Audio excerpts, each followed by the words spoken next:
Hi friends, ఈరోజు chana దాల్తో curry ఎలా చేయాలో తెలుసుకుందామా. మనము కాఫీ తాగే గ్లాస్తో ఒక గ్లాస్ చనా దాల్ తీసుకున్నాము, ఇవి పోసుకున్నాము. దీంట్లో వాటర్ పోసుకొని నానబెట్టుకోవాలి. పప్పుల కర్రీకి కావాల్సిన ఇంగ్రీడియంట్స్: ఒక పెద్ద ఆనియన్ అండి, ఒక 3 టమాటా, ఒక 2-3 మిర్చి, కొత్తిమీర, కరివేపాకు. ఇవేంటి కర్రీలోకి.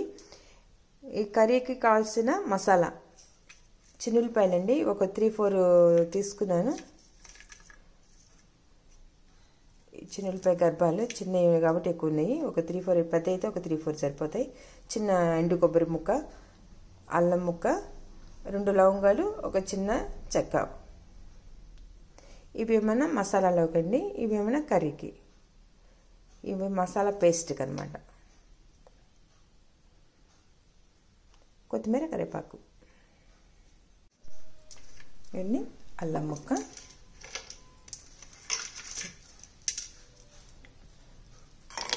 కొబ్బరి, చిన్నులపాయలు, చెక్క, లవంగా.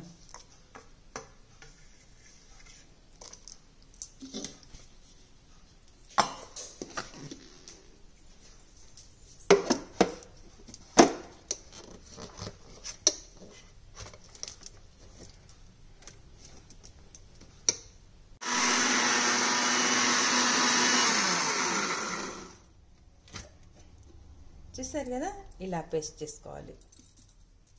చూడండి, ఇది ఓకేనా. ఇది తీసుకొని గిన్నెలో పెట్టుకోండి పక్కన. కర్రీ స్టార్ట్ చేసేద్దామా.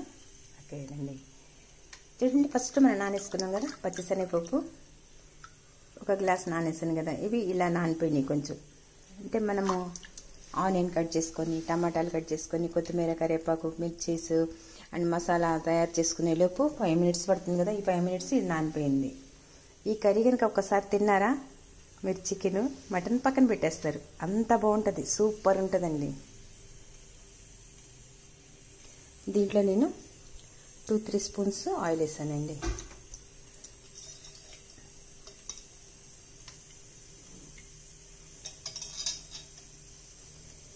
ఆయిల్ హీట్ ఎక్కింది.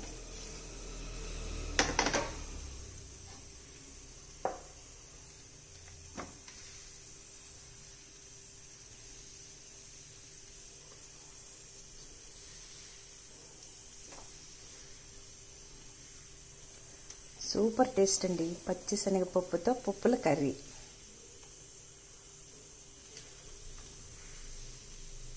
ఆయిల్ హీట్ ఎక్కగానే ఆనియన్ వేసేసాను.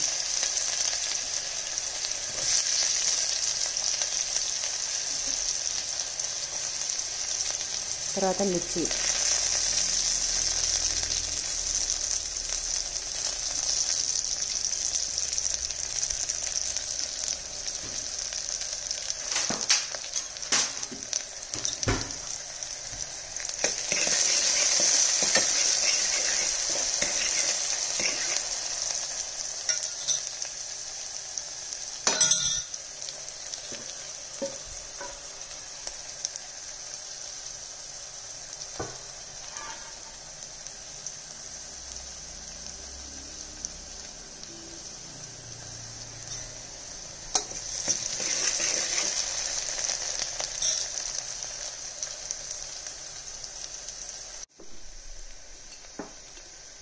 తర్వాత కొంచెం సాల్ట్ అండి, కర్రీకి తగ్గట్టు పసుపు,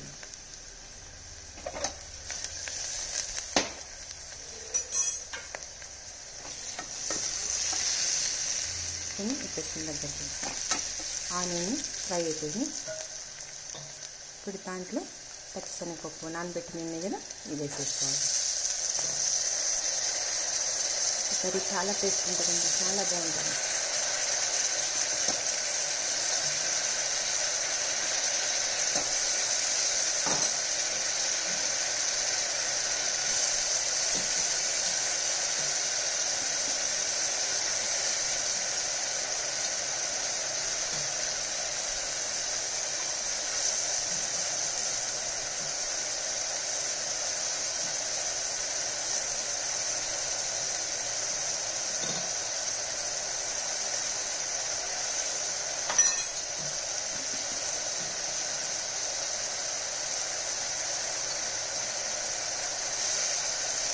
ఇది కొంచెం లైట్గా ఒక 1 మినిట్ ఈ ఫ్లేవర్ అంతా ఈ పప్పుకు పడితే బాగుంటుందండి.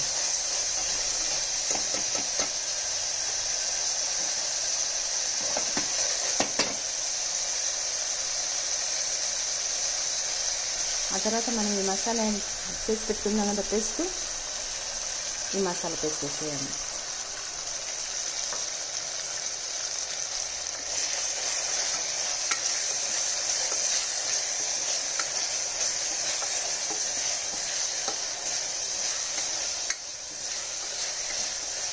మసాలా మంచిగా ఎగిరితే పచ్చి వాసన రాకుండా ఉంటుందండి కర్రీ. అంటే కొబ్బరి వాసన వస్తుంది కదా, వేగకపోతే కొబ్బరి వాసన వస్తుంది అన్నమాట కర్రీ. అందుకని మంచిగా వేయించాలి. కొంచెం టైం తీసుకొని మంచిగా వేయించాలి.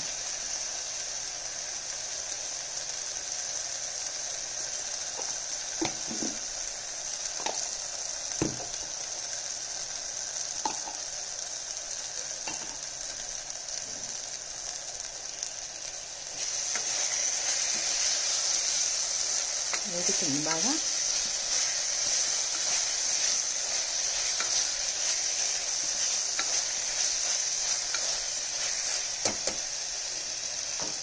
దాంట్లో కొత్తిమీర, కరివేపాకు. ఏ కర్రీలోనైనా సరే మనం కొత్తిమీర, కరివేపాకు వేస్తే ఆ టేస్టే వేరు, స్మెల్ వేరండి, చాలా బాగుంటుంది అన్నమాట. టమాటాలు వేసేసాను.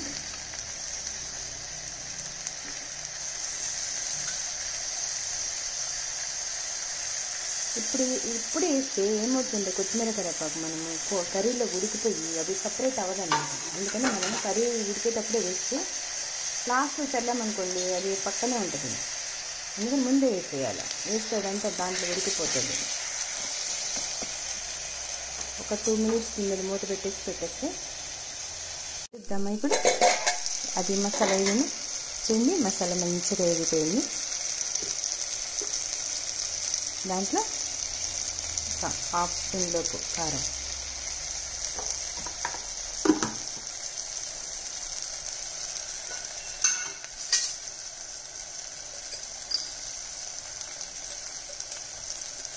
కొంచెం గరం మసాలా,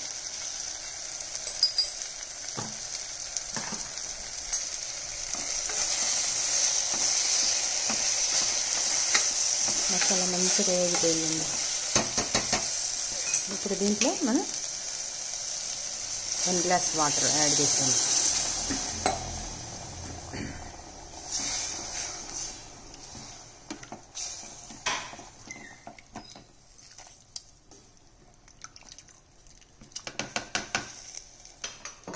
కొంచెం పోసుకుందాం వాటర్.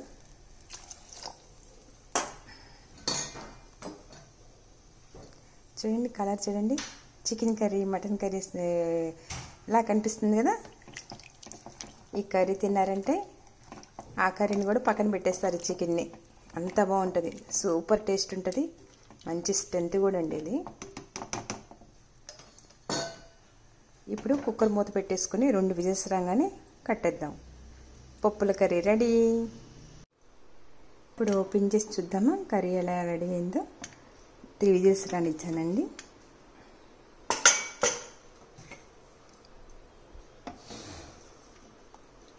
చూసారా రెడీ అయిపోయింది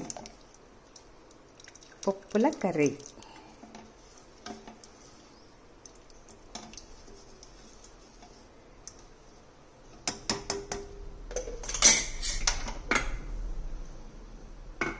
ఈ టేస్ట్ ముందు మటన్, చికెన్ కూడా కన్నా బాగుంటుంది. ఓకే ఫ్రెండ్స్, పప్పుల కర్రీ ఈజ్ రెడీ. అన్నట్టు ఫ్రెండ్స్, ఇది చపాతీలో బాగుంటుంది, పూరీలో బాగుంటుంది, రైస్లో బాగుంటుంది. ఆల్ ఇన్ వన్ కర్రీ అన్నమాట ఈ కర్రీ. ఈ కర్రీ మీకు నచ్చితే ఒక కమెంట్, ఒక like. Please subscribe my channel. Bye friends.